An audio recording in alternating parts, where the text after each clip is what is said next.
This is a story shared by Barbara Brown Taylor, and it goes something like this. Several years ago, a woman who I know walked out of her church after a particularly rousing Sunday service. And she bumped into a thin, sort of lost-looking man who was standing on the sidewalk looking up at the cross and the church steeple. She excused herself and started to walk around. But the man called her back, and he said, "Tell me," pointing up in the church, "what is it that you believe in there?" Now, this is a church that she had belonged to all of her life. And she started to answer him and then realized that she didn't quite know how to answer or did not know how to put it into words. And she stood there trying to compose something. And the man said, "Oh, never mind, I'm sorry if I bothered you." And then he walked away. And I am bothered by his question. And sometimes I think I would be that woman. And I would have this lost moment of, well, what would I say? Because life can get complicated, and faith can be mysterious or murky, and short answers are not always available to me. You know, Jesus takes the disciples to this town that is known for being tough and rowdy and unkind. And then he pulls the group aside, he kind of huddles them over, I imagine, and he says, "What have you been hearing?" And the disciples give answers from their experience, answers from the people, and answers from their known past. They say, "You are a new and improved version of something we already know about. We know what the expectations are, and you're doing a great job." And Jesus thanks them for the cultural synopsis and then turns the tables. And he says, "Okay, but what do you say? Who am I to you?"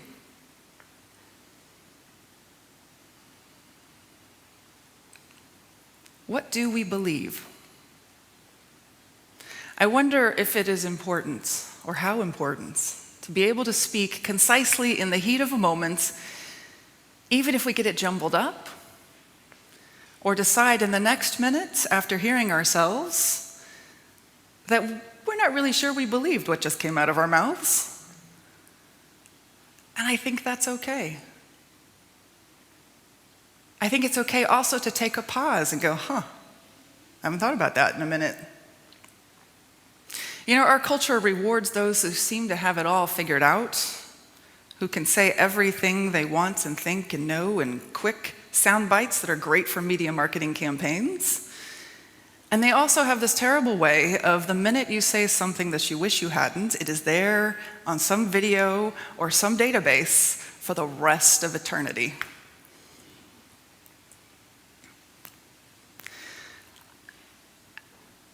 And I don't know about you, but this causes me to censor myself. And that's what it is, to have all of these cameras and all of these recording devices, and to be perfectly imperfect humans in the midst of all of that. And that kind of censoring can lead to paralysis, and I think our culture is having a very difficult time starting conversations, let alone sustaining them, because of some of this fear and some of this paralysis. You know, Peter got it right that day. Peter was looking forward. He seems to catch that something new is happening about Jesus, that there's something of God that is not just what he has seen before. And he doesn't just rehash old narratives. Jesus even seems to suggest that God gave him this answer, that he couldn't have just imagined it for himself. And Peter says, "You are the Messiah, the Son of the living God."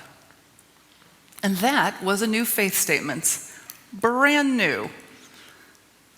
Great marketing campaign. It's been going for about 2,000 years. It was a bit of rehashing, but it wasn't completely. He put his new spin on it. He didn't just say there will be a Messiah. He's saying, I'm seeing it, and it's you. And next week, we're going to hear how Peter went from this huge mountaintop experience where Jesus is like, you got it right. And Peter is like, yes, I did. And then next week, Peter goes from that accolade way on down to the valley, and I wouldn't want to be Peter next week. But that's next week's story. At least for this moment, Peter has a vision. Peter is saying this new, beautiful thing that is powerful about who he is following and what is most important to him and why. So, church, I wonder what it is that we believe. We have a tagline. We've already said it today. Whoever you are and wherever you are in your journey of faith, you are welcome here. It is theologically sound. It is responding to culture around us. We've learned it. I think many of us can spit it out, or at least approximate it if we wanted to or needed to, or somebody asked us. We also have another tagline, maybe one that you don't know as well because we don't say it every Sunday, and that is making God's love visible. That's a bit more direct. It uses the G word, God. It uses the word God. And it is also theologically sound. A lot is packed into those four little words. It's a good marketing campaign too, both of them. And I wonder, what are some of the beliefs that we're really saying when we say these phrases? What are the actual faith beliefs that we are proclaiming, or perhaps that we are distancing ourselves from when we say these things?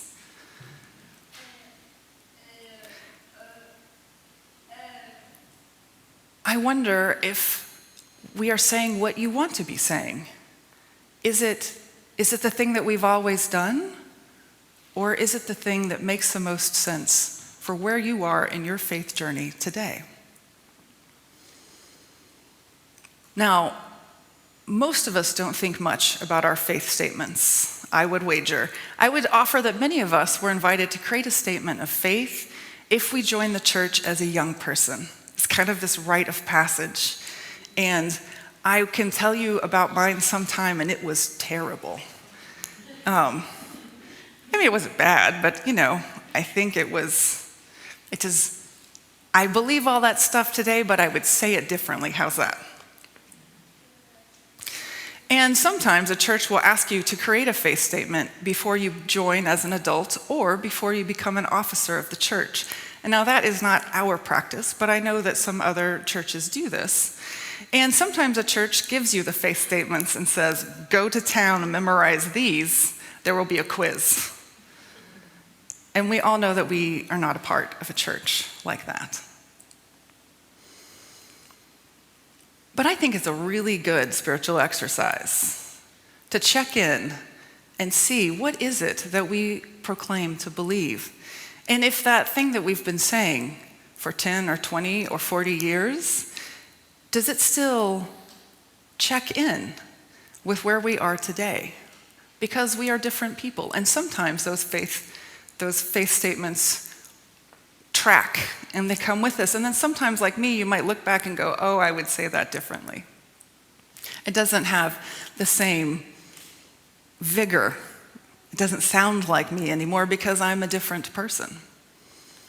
And you may be wondering, oh no, is Diana about to make us do something? No.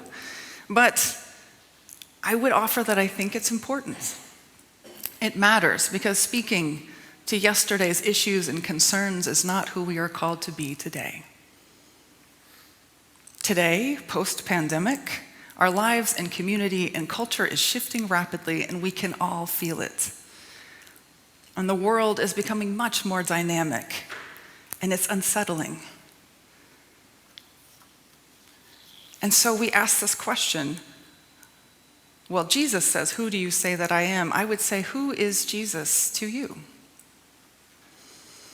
Not who was Jesus, But who is Jesus to us today, on this Sunday? It's an important question because I would like to think that we could hold up a reason that resonates. Because there's a reason we're here and not at a coffee house on a Sunday morning. There's a reason you are going out to brunch afterwards, not 30 minutes ago. And those moments of like, where is God and who is Jesus, sometimes they do come to us on these mountaintop experiences, in these moments of great joy and clarity. And sometimes, and we need those, let me say it differently, we need those moments. We need those things we can hold on to because life isn't all mountaintop experiences. And those faith statements can help us get through the darker valleys. And so I want to offer to you and to emphasize that this is an important question because it's actually talking about Christ. And whatever that answer is, it should be good news, not to just those in the room, but to those in our community. Because we are here because Jesus is a part of leading our tradition. And so I know that faith statements, especially, we can get into theology and you wonder, the more you know, the less you know, and the more you know, the less words are available to you. I mean, it gets a little tricky intellectually. I know. I have a degree in this. But that's not what this is about. It's not about having the right words. It's about being able to name and claim who it is we're following. And I know that this can be tricky, so I want to offer you this prayer that I found. And it speaks to why I love Jesus. It's from a booklet of prayer the Church of England published during the pandemic. And it has been on my computer, or in my computer, and I've gone back to it almost monthly for the past, 2 years. And this particular prayer comes from the Revd. Dr. Barbara Glasson, who was the then president of the Methodist Conference for all of the British Isles. And so here is the prayer. We are not people of fear. We are people of courage. We are not people who protect our own safety. We are people who protect our neighbor's safety. We are not people of greed. We are people of generosity. We are your people, God, giving and loving wherever we are, whatever it costs, for as long as it takes, wherever you call us. And all I would add is, amen. Because this may not read as a Jesus said, ... but can't you put Jesus said in front of each of those lines? I don't think you can read it without knowing that this is a Christian response. That this is a way to say, what is that church about? Who do you say that I am? You are the one who leads us to welcome. You are the one who dares us to really embody love. You are the one who stands with us when we stand for others. You are the living God now and forever. Thanks be to God. So I encourage you. We're going to say an affirmation of faith here in just a moment, and maybe it fits for you and maybe it doesn't. But consider, who do you say that Jesus is? And may that answer enliven you and help bring you through the hard times. And may it be something that you can learn to say and to share to those who are outside our doors. So may it be. Amen.